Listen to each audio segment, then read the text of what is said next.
네, 민주당에선 최근 부동산 정책 방향을 규제 강화에서 완화로 바꿔야 한다는 목소리가 이어지고 있습니다. 특히 종합부동산세를 깎아주는 방안이 중점적으로 거론되고 있는데요.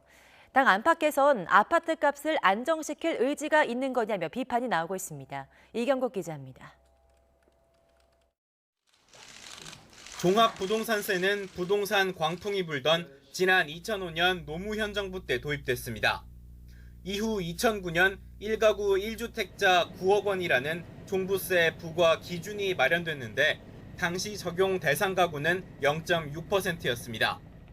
문재인 정부 첫 해에도 0.7%로 비슷했는데 올해 들어서는 3.7%까지 늘었습니다.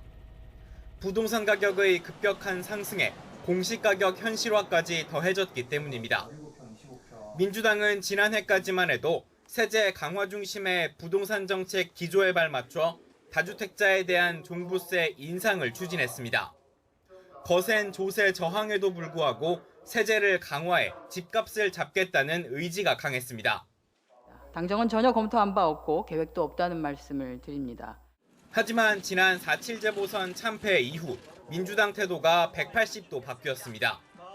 선거를 통해 성난 부동산 민심이 확인된 만큼 정책 방향을 바꿔야 한다는 주장이 내부에서 잇따라 터져나온 겁니다. 실제 1주택자에 대한 종부세 부과 기준을 공시지가 9억 원에서 12억 원으로 조정하는 법안도 발의됐습니다. 정부의 부동산 정책에 대해 냉엄한 비판이 있었고 정책 변화에 대한 요구가 빗발쳤습니다.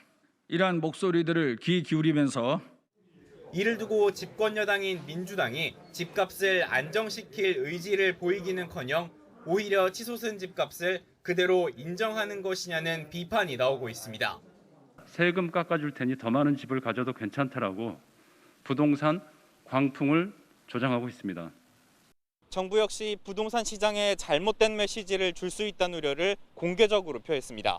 이런데도 재보궐선거 결과에 화들짝 놀란 민주당이 여론 눈치를 보느라 스스로 정한 큰 원칙을 손쉽게 접는 것 아니냐는 비판이 나오고 있습니다.